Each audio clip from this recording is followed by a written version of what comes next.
출애굽기 1장 1절부터 7절까지 봉독하겠습니다. 야곱과 함께 각기 권속을 데리고 애굽에 이른 이스라엘 아들들의 이름은 이러하니 르우벤과 시므온과 레위와 유다와 이사갈과 스불론과 베냐민과 단과 납달리와 갓과 아세리요. 이미 애굽에 있는 요셉까지 야곱의 혈속이 모두 70인이었더라. 요셉과 그의 모든 형제와 그 시대 사람은 다 죽었고 이스라엘 자손은 생육이 중다하고 번식하고 창성하고 심히 강대하여 온 땅에 가득하게 되었더라. 이 출애굽기 시작을 보시면 이것이 창세기와 아주 밀접하게 연결된 것임을 알 수 있습니다. 우리 창세기 마지막 부분이 애굽에 팔려간 요셉이 총리가 되고 기근이 들어 그 가족들이 애굽에 이주하여 살게 되는 것으로 끝났었습니다. 그리고 출애굽기 시작이 그 가족들 70명으로부터 시작하여 이제 많은 세월이 흘러 그 70명의 가족이 7절에 보는 바와 같이 이스라엘 자손은 생육이 중다하고 번식하고 창성하고 심히 강대하여 온 땅에 가득하게 되었더라라는 기록을 보게 됩니다. 이 사이에 약 400년의 시간이 흐릅니다. 그러니까 이 400년 동안에 이스라엘이 얼마나 많아지느냐 하면 출애굽할 때에 전쟁에 나갈 수 있는 남자의 수가 60만 명으로 기록되어 있습니다. 그럼 이제 20세 미만 또 60세 이상, 또 여자들, 그래서 대략 곱하기 5를 합니다. 300만 이상의 그 인구가 되는데 이게 BC 13세기 경이거든요. 그러니까 굉장하죠. 지금 정확히 제가 기억이 안 나는데 BC 13세기인지 17세기인지 왔다 갔다 하는데 그건 뭐 중요하지 않습니다. 까짓 거 몇 자 틀린 거니까. 그런데 그 당시에 300만이면 중세 구라파에 페스트가 퍼졌을 때 그게 언제쯤이죠? 13세기 경이었던가 뭐 하여튼 그 무렵에 구라파 인구가 3천만입니다. 그러니까 앞뒤로 대략 2000년에서 3000년 가까운 이 시절에서 중세 그 구라파 인구까지 2500년 이상의 차이가 나는데 그때 구라파 인구 3000만일 때 그러니까 그 거슬러 올라가 이 기원전 이 무렵에 그 17세기, 18세기 혹은 13세기 3자나 8자나 비슷한데 그때 300만을 헤아리는 수가 됩니다. 그러니까 정말 대단한 그 인구가 되죠. 그래서 뒤에 이제 우리 앞으로 살펴보겠습니다만 애굽이 이스라엘로 인하여 두려움을 느끼게 되는 것입니다. 이러한 일들은 다 말하자면 처음 하나님께서 천지를 창조하셨을 때 그 창조에서 목적하셨고 허락하셨던 창조하신 세상과 창조하신 그 사람 인류에게 한 축복의 연장인 것입니다. 생육하고 번성하라, 땅에 충만하라. 그러니까 이렇게 계속 하나님의 신실하심을 통하여 그 약속이 시행되고 있음을 증언하고 있습니다. 게다가 아브라함을 불러 이제 하나님의 나라를 시작하시면서 아브라함에게 하신 약속된 축복도 이거였습니다. 내가 네 자손을 하늘의 별 같고 바다의 모래 같게 하겠다. 그 약속이 지금 그대로 시행되고 있음을 보여줍니다. 그런데 이 일들은 이 400년 동안 하나님께서 무슨 아브라함을 부르듯이 또는 누구 나중에 구약 역사에서 등장하는 다윗을 부르듯이 이런 위인을 부르거나 하나님의 사람을 특별히 부르지도 않았고 특별한 어떤 보이는 기적적인 간섭이 나타나 있지 않는 400년인데도 이스라엘 백성이 이렇게 큽니다. 누가 이 이스라엘을 이렇게 키우느냐 하면 애굽이 키웁니다. 그래서 우리가 놀라죠. 하나님을 모르는 백성들이 하나님의 백성들을 키우고 보호하고 저들이 받는 복들의 근거를 제공한다는 사실에 놀랍니다. 그래서 우리는 이 일들을 통하여 말하자면 하나님의 구속 사역뿐만 아니라 창조 사역의 중요성을 다시 한번 확인하게 됩니다. 하나님이 이 세상을 창조하시고 복 주시고 그 창조하신 모든 세계, 세상과 인류를 하나님의 은혜로우심으로 통치하고 있다는 사실을 간과해서는 안 됩니다. 그래서 우리는 이 창조사역이라는 것이 구속사역의 기초를 제공한다는 사실을 기억해야 하고, 구속사역이란 결국 창조사역의 완성을 위하여 있다는 걸 기억해야 됩니다. 우리가 기독교적 신앙적 이해로 세상이 심판을 맞이하며 그 종말이 있다는 것을 우리가 다 믿고 있습니다. 그 종말이라는 것, 그 종말적 심판이라는 것이 다만 믿는 자와 믿지 않는 자를 나눈다. 주를 믿는 자에게 영생을, 주를 믿지 않는 자에게 영벌을 심판한다 하는 식으로만 너무 단순하게 이해할 것이 아니라, 그것이 하나님께서 창조하신 창조사역의 완성을 말하는 것이요, 이 세상 속에서 하나님이 구속사역으로 원래 의도하셨던 창조의 영광과 선하신 목적을 이루는 끝이 있다, 완성하고야 만다 라는 것으로 종말을 이해해야 옳습니다. 그래서 우리는 말하자면 이런 창조사역의 그 중요성을 구속사역과 함께 이렇게 병행해서 또 그 연관성에 있어서 이해하게 되면, 그는 가장 중요하게 세상과 인생을 보는 눈에 있어서 훨씬 신자다운 깊고 분명한 믿음의 터를 만들게 됩니다. 이런 것이죠.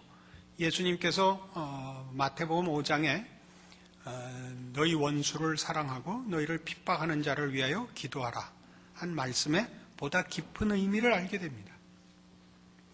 하나님께서 왜 그 명령을 내리셨냐 하면, 이렇게 한즉 하늘에 계신 너희 아버지의 아들이 되리니 였고, 이는 하나님이 그 해를 악인과 선인에게 비추게 하시며 비를 의로운 자와 불의한 자에게 내리우심이니라 라고 말씀하시는 것으로 근거를 삼으셨습니다. 그러니까 세상은 우리가 이분법적으로 생각을 해서 믿는 자와 안 믿는 자로 나누고, 믿는 자는 복을 받고 불신자는 벌을 받고 늘 너무 성급하게 적용해서는 안 된다는 것이죠. 우리 모두는 창조사역으로 출발하여 구속사역까지 인도함을 받은 자들입니다. 무슨 얘기냐면, 우리 중에 누구도 믿음을 먼저 갖고 출생하는 자는 없습니다. 우리는 다 죄인으로 태어납니다. 그리고 그것은 다 창조사역의 영역에서 일어난 일들이고, 그렇게 출생하여 구속의 은혜를 입습니다. 그러니까 우리가 지금 우리에게 원수고 우리를 핍박하는 자라 할지라도 그들이 모두 구속사역의 대상이라는 걸 놓쳐서는 안 됩니다. 또한 이 세상이 가지는 세상적 질서나 세상적 분위기나 세상적 정신에 대해서 그렇게 거부하고 우리는 그것을 무시하고 반대하는 것은 우리에게 당연한 일입니다. 그때 우리가 이 세상의 풍조나 세상의 정신을 반대하는 것은 그것이 궁극적인 목적일 수도 없고 우리 신자들의 가치일 수 없다는 차원에서 그렇습니다. 그러나 그 속에서 구속사역이 완성된다. 창조사역을 근거하고 있다. 그 속에서 하나님의 백성들이 완성된다는 걸 안다면 우리는 세상을 보는 눈에 있어서 보다 믿음의 눈, 보다 깊고 높은 하나님의 지혜와 통치에 대한 이해를 가지고 너그러운 마음을 가져야 옳습니다. 구체적인 예를 들어봅시다. 우리는 당연히 이 나라가 예수 믿는 나라가 되면 좋겠고, 나라를 다스리는 지도자들이 예수를 믿는 사람이면 좋겠다라는 생각을 당연히 합니다. 그러나 우리가 그런 요구를 하는 것은 기본적으로 우리 신앙의 진전이 형통하고 승리하는 것으로만 연결된다는 그런 식의 사고방식이 있는 탓입니다. 우리 성도들이 예수를 믿고 나면 그 예수를 믿은 감격과 그 깨우침과 그 얻은 바 구원의 이 놀라운 것으로 인하여 우리가 우리의 인생을 전혀 하나님과 하나님의 나라를 위하여 신앙적으로 살기를 소원하고 또 그런 열심으로 하나님 앞에 구합니다마는 실제적으로 신자들의 이 신앙 현실 속에서 이런 기도가 받아들여지는 사람은 사실 거의 없습니다. 우리는 오히려 우리가 가진 감격과 소원에도 불구하고 하나님이 여전히 믿지 않을 때보다 오히려 더한 삶의 환경과 조건으로 인도하는 것으로 놀라고 우리 스스로에 대해서도 감격이 있고 확신이 있음에도 불구하고 우리의 거룩한 소원 저 깊은 더 밑바닥에 옛 성품과 죄에 오염된 그 본성들이 나의 신앙 고백과 거룩한 소원들을 방해하는 현실을 만납니다. 로마서 5장으로 가보시죠. 성경이 이런 일들을 놀라지 말라고 당연한 일이라고 사실 가르치고 있습니다. 신약성경 245페이지 로마서 5장 1절입니다. 그러므로 우리가 믿음으로 의롭다 하심을 얻었은즉 우리 주 예수 그리스도로 말미암아 하나님으로 더불어 화평을 누리자. 또한 그로 말미암아 우리가 믿음으로 서 있는 이 은혜에 들어감을 얻었으며 하나님의 영광을 바라고 즐거워하느니라. 이 1절과 2절은 구원 얻은 자의 현실에 관한 증언이요, 그 약속된 운명입니다. 우리는 모두 구원의 기쁨, 또 구원의 내용에 관한 소망, 그 자랑들을 확인하며 기대하며 감격합니다. 그러나 이어서 나오는 구절은 그렇다고 해서 우리의 신앙 고백 이후의 신자의 인생이 그래서 신앙생활을 하기 좋은 환경과 형통한 길로 인도된다고 약속하지 않습니다. 3절 다만 이뿐 아니라 우리가 환난 중에도 즐거워하나니 이는 환난은 인내를, 인내는 연단을, 연단은 소망을 이루는 줄 알미로다 해서 신자의 신앙 현실 앞에 제일 먼저 등장하는 것은 환난이라고 가르치고 있습니다. 왜 그럴까요? 그것이 중요한 것을 만들기 때문이랍니다. 우리 생각에는 형통한 길이, 순적한 환경이 우리에게 더 유익할 것 같은데 하나님께서는 그렇지 않다고 하십니다. 우리는 이런 일에 성경의 고전적인 증인을 하나 알고 있는데 욥이라는 사람입니다. 욥은 여러분이 욥기를 읽어보시면 아시다시피 완전한 사람으로 묘사되어 있습니다. 그는 평생 죄를 한 번도 진 적이 없는 사람입니다. 그는 모든 일에 조심을 했고 모든 일에 믿음을 지켰고 심지어 부지불식간에 자기도 모르는 때에 죄를 지었을지도 모른다고 해서 그런 일에도 회개의 제사를 드렸던 사람으로 묘사되고 있습니다. 그러나 그에게 시련이 닥쳐옵니다. 자식들이 하루아침에 죽고 재산 다 뺏기고 본인은 병이 듭니다. 친구들이 찾아오죠. 친구들은 우리 모든 사람들이 생각하는 식의 그런 공격을 합니다. 너 빨리 회개해라. 잘못한 것이 있어야 회개를 하지. 그럼 네가 잘못한 것이 없단 말이냐? 나 잘못한 거 없다. 내가 잘못한 것이 있다면 한번 얘기를 해봐라. 지적을 해봐라. 내가 언제 남의 것을 탐냈느냐? 내가 언제 무례하게 굴었느냐? 내가 언제 잘난 척을 했느냐?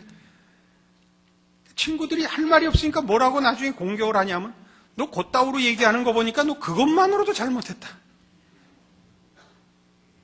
욥의 대답은 끝까지 이겁니다. 난 잘못한 거 없다. 이건 분명히 죄에 대한 벌이 아니다. 근데 죄를 짓지 않았는데 왜 이런 시련이 오는지 나도 알고 싶다. 하나님을 만나서 물어보고 싶다. 마지막에 심판이 내리죠. 판정이 내립니다. 친구들이 잘못했답니다. 욥은 잘못한 거 없다. 잘못한 것이 없으나 시련은 필요했다. 왜? 정금이 불러 연단하여 만들어지기 때문에. 이게 욥기의 결론입니다. 하나님이 욥을 죄 안 짓는 사람 정도로부터 정금같이 보배로 만들기 위하여, 그를 정금으로 재련하기 위하여 불이 필요했다고 얘기합니다. 그래서 세상의 환경들은, 조건들은 그것 자체가 어떤 가치가 있거나 목적이 될 만한 것은 세상에 하나도 없습니다. 오직 우리는 우리의 목적이나 가치나 소원은 하나님께만 있습니다. 그럼에도 불구하고 세상은 우리를 하나님의 진정한 사람으로 만드는데 하나님의 기이하신 지혜와 방법에 의하여 쓸모가 있다고 얘기를 합니다. 그래서 우리는 이 나라가 기독교 국가가 되게 해달라라는 것이 신앙상의 열심과 소원으로 가능한 기도지만 그것이 최선이라고 믿지는 않습니다. 이게 왜 중요하냐면 그렇지 않다고 해서 손해보지 않는다를 위하여, 이 이해를 위해서 그렇습니다. 우리나라 역사상 예수 믿는 대통령이 여럿 있었습니다. 이승만 대통령이 그랬고, 김영삼 대통령이 그랬고, 김대중 대통령이 그랬습니다. 다 예수 믿는 대통령이었습니다. 그렇다고 여러분 그때 신앙이 좀 더 나아지거나 도움을 받으신 것, 특별히 더 다른 것 있었냐? 그러면 없었을 것이고, 박정희 대통령, 노태우 대통령, 이 사람들은 철저한 불교 신자였습니다. 그래서 예전에 예수 믿는, 열심 있는 사람들이 우리 청와대에서 우상을 제거해 주십시오, 그런 기도도 하고 그랬었습니다. 할 수 있는 기도입니다. 그러나 그렇게 깊은 하나님의 통치와 믿음에 관한 이해는 없었던 기도로 보입니다. 노태우 대통령 때 그런 소문이 있었는데, 10원짜리 우리 동전 다보탑에 불상이 있다. 그래서 현미경 갖고 다니면서 있나 없나 고르는 싸움도 하고, 누구는 또 달라이라마다 그딴 소리도 했는데, 그래갖고 노태우 대통령 때 기독교가 제일 많이 부흥했죠. 다보탑에 석가가 갇히는 바람에. 세상 나라는 하나님을 대적해서 자기 길로 가는 것은 사실이지만, 그렇다고 하나님의 창조주의 통치와 섭리 밖에 있다는 뜻은 아닙니다. 그러니까 우리가 우리의 삶 속에서 신앙인으로서 소원하는 이런저런 조건들은 사실은 우리가 몰라서 하는 요구들입니다. 여러분에게 주어지는 어떤 그러니까 많은 외적 조건들, 이 나라에 태어난 것, 이 시대에 태어난 것, 여러분의 가문, 부부, 자식, 부모, 나오신 학교, 건강, 성격, 나오게 된 교회, 이런 것 모두가 어떤 우리로서는 객관적인 비교를 할 수가 없습니다. 어디가 더 낫다고 얘기를 못합니다. 왜요? 다 하나님의 창조 사역의 그 테두리에서 벗어나는 것이 없기 때문입니다.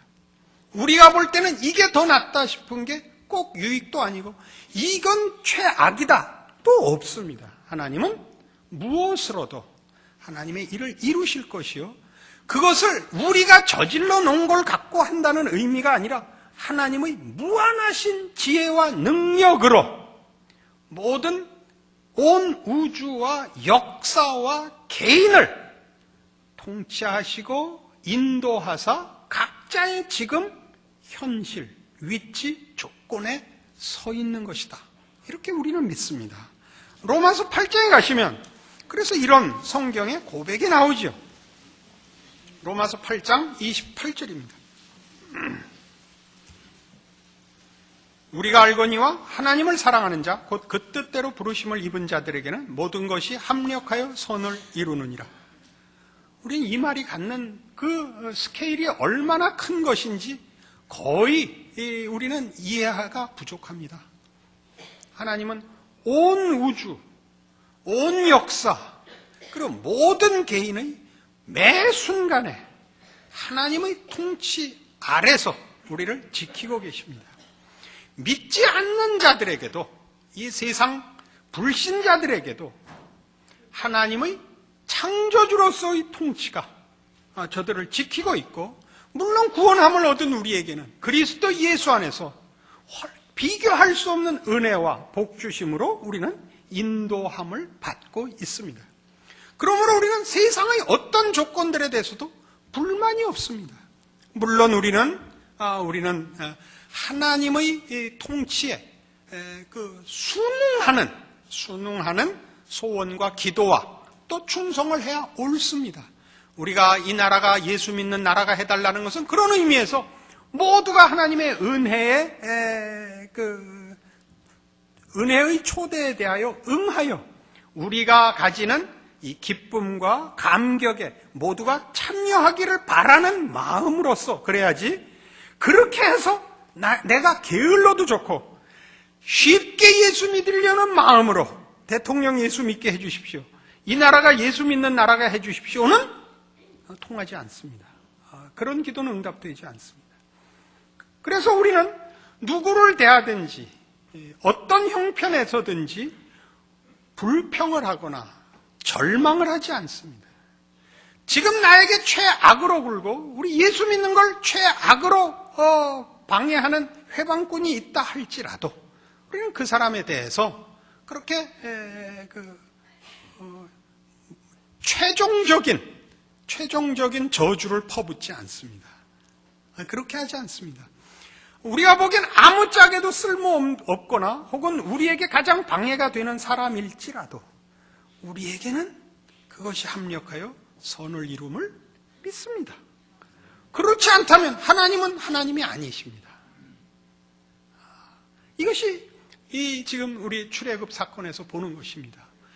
애굽이 이스라엘을 키우고 복된 자리까지 생육하고 번성하는 일에 기초를 제공하고 그 일에 하나님 앞에 쓰임을 받습니다. 그래서 로마서 11장에 이런 사도 바울의 놀라운 하나님 앞에 항복과 찬송의 고백이 등장하게 되는 것입니다. 로마서 11장 33절. 깊도다 하나님의 지혜와 지식에 부요하며 그의 판단은 측량치 못할 것이며 그의 길은 찾지 못할 것이로다. 누가 주의 마음을 알았느냐? 누가 그의 모사가 되었느냐? 누가 주께 먼저 드려서 갚으심을 받겠느냐? 이는 만물이 주에게서 나오고 주로 말미암고 주에게로 돌아갑니다. 영광이 그에게 세세히 있으리로다. 아멘. 그 감격에 찬 이 찬송이 왜 등장을 하느냐 하면 로마서 11장은 이스라엘의 구원 문제에 관한 설명입니다. 하나님께서 이스라엘을 선택했을 때는 이스라엘만 그의 백성으로 삼겠다라는 뜻이 아니었습니다. 그것은 우리가 아브라함을 부르는 사건에서도 명백합니다. 아브라함을 부른 이유는 아브라함으로 하여금 복의 근원이 되어 아브라함으로 인하여 모든 족속이 복을 받도록 부름을 받는 것입니다. 마찬가지로 아브라함을 조상으로 한 이 이스라엘이라는 나라는 제사장 국가입니다. 이스라엘로 인하여 열방이 모든 민족이 구원을 받도록 이스라엘이 선택을 받습니다. 그러니까 이스라엘의 선택은 이스라엘만 하나님의 백성이라는 선택이 아니라 모든 족속을 구원하시려는 그 일의 종으로서 청지기로 제사장으로 이스라엘을 선택한 것입니다. 그러니까 우리 모든 이방은 이스라엘이 하나님 앞에 제사장 직분을 제대로 수행해야 우리에게 이제 영향과 그 결과가 오게 되어 있는 것입니다.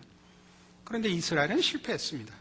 제사장 나라 책임을 지지 못했습니다. 제사장 책임은 고사하고 스스로의 신앙도 지키지 못했습니다. 이스라엘은 실패했습니다. 그러자 이런 모양이 됐죠. 하나님께서 하나님의 구원을 이스라엘이라는 파이프를 통하여 이 열방들, 이방 모든 족속에게 보내실 작정이었는데 이스라엘이 맥혀버렸어요. 그럼 우리 생각대로 하자면 이 물이, 이 중간 파이프가 막히는 바람에 이방에까지 물이 전달될 수 없게 되어야 옳습니다, 논리가. 그런데 어떤 형국이 됐냐 하면 하나님께서는 이스라엘이라는 나라를 파이프로, 이제 우리 이해를 위한 비유입니다. 파이프로 쓰지 않고 욕조로 썼어요. 이 욕조가 넘치면, 욕조에 물이 넘치면 그 다음 열방들, 이방의 욕조에 물이 흘러 넘치도록 했는데 얘네들이 그러도 되나? 안 믿어가지고 물 받는 걸 거부했어요. 그랬더니 어떻게 됐어요? 물이 그냥 다이렉트로 열방에 넘쳐버렸죠. 여길 이스라엘을 채우고 넘어가야 되는 게 이스라엘이 거부하는 바람에 그냥 직접 채워졌단 말이에요. 이 두 비유를 교차로 잘 이해를 하세요. 원래대로 하자면 여기가 맥혀서, 이스라엘이 맥혀서 이방까지 안 나와야 되는데 맥히는 바람에 채우고 넘칠 필요 없이 그냥 와버렸다고요. 이스라엘의 불순종으로 구원이 어디로 가버렸다고? 이방으로 가버렸다고요. 그러면 이스라엘은 꽝이냐? 이 얘기예요. 로마서 11장 얘기가. 그러니까 바울 얘기가 이스라엘을 통해서 와야 됐던 구원이 이스라엘이 불순종해서 그냥 오게 하시는 하나님의 은혜라면, 그게 하나님의 구원의 조건이라면 이들을 통과해서 주기로 한 우리가 받았는데 얘네들을 통과해야 주기로 했던 얘네들의 불순종이야 그 은혜로 채우시지 끝까지 외면하시겠냐. 얘네들이라고 자꾸 그래서 이스라엘 사람들한테 욕먹해. 이스라엘을 채워야, 넘쳐야만 우리에게 왔을 구원이 저들이 거부해서 저들이 넘치지도 않았는데 그게 오히려 핑계가 되어 우리에게 넘쳤다면, 이것이 하나님의 은혜의 법칙이라면, 어떻게 해서든지 약속과 베푸시는 은혜를 이루시려는 것이 하나님의 속성이시라면 이스라엘이 왜 구원에서 실패하겠느냐? 하나님이 왜 그들을 은혜 아래에서 외면하시겠느냐? 그들도 구원을 얻을 것이 확실하다라는 논리를 펴는 것입니다. 여러분, 이걸 이해하시면 이해하는 대로 좋고, 이해 못하면 이해 못하는 대로 어디로 오느냐 하면 33절 그래서 깊도다 하나님의 지혜와 지식에 부요하며 그의 판단은 측량치 못할 것이며 그의 길은 찾지 못할 것이로다. 그러니까 어떻게 되는 거예요? 하나님은 말을 들으면 듣는 대로 복 주고 말을 안 들으면 안 들어서 은혜라는 이름으로 주시더라 이거예요. 여러분, 그러니까 말 들은 사람들이다 이거죠. 그러니까 말 안 들었는데도 똑같이 주는 건 싫다? 아닙니다. 이 부분이 없으면 아무도 구원을 얻지 못합니다. 우리 중에 누가 상을 받을 만해서 받고 구원을 받을 만해서 받고 그럴 사람은 없습니다. 우리는 모두가 다 하나님 앞에 벌받아 마땅한 자고, 은혜를, 구원을, 복을 받을 조건은 지식으로나 능력으로나 자격으로나 무엇으로나 전혀 자격이 없는 자임에도 불구하고 하나님의 이 은혜의 깊이, 높이, 신실하심에 의하여 이 자리에 있는 것이며, 그리고 그 은혜와 그런 은혜를 베풀어 창조와 구원의 목적을 작정하신 하나님의 뜻을 이루심에 있어서 외적 조건과 내적 조건의 어떠함을 다 극복하고 하나님이 그의 나라를 이루시며 그의 백성들로 하나님의 영광된 구원의 완성의 자리에 이르게 하시고야 말 것이다.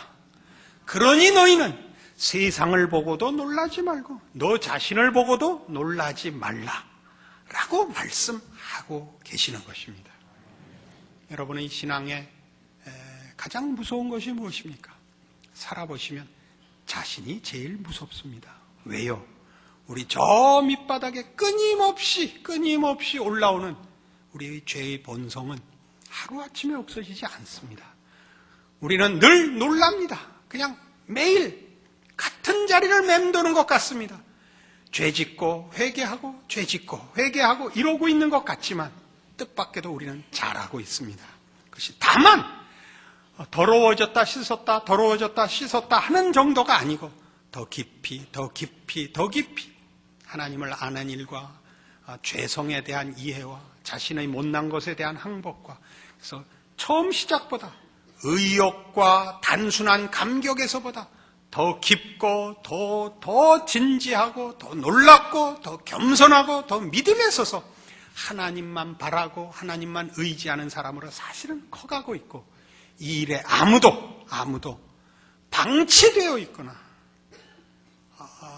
헛된 쳇바퀴를 도는 하나님의 백성은 없다 하는 것을 나이가 먹는 것 같이 지 나이를 세고 있거나 말거나 잊었거나 잠을 자거나 말거나 떡국을 먹었거나 말았거나 나이가 들듯이 하나님의 백성은 커가고 완성의 자리로 가고야 만다. 왜 이렇게 고함은 지르고 악을 쓰느냐?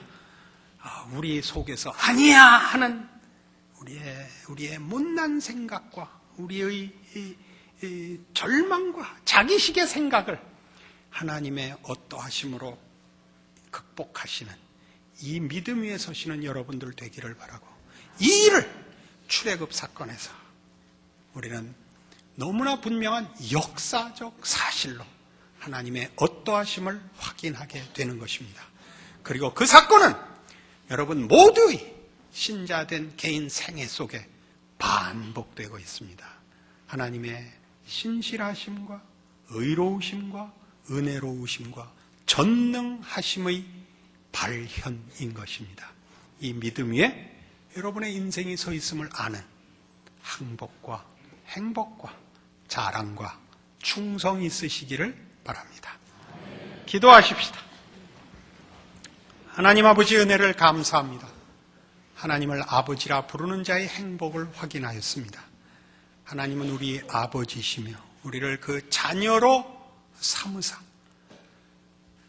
아버지의 형상대로 지으셨고 그 아들을 보내어 구원하였습니다. 성경에 기록한 바와 같이 하나님께서 우리에게 아끼신 것이 없습니다.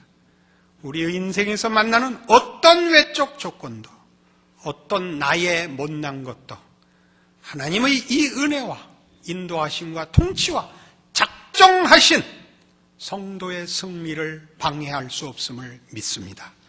우리로 이 믿음 위에서 하나님을 의지한 인생의 복된 것을 누리고 자랑하고 결실하고 승리하는 인생 되게 하여 주시옵소서. 예수님 이름으로 기도합니다. 아멘.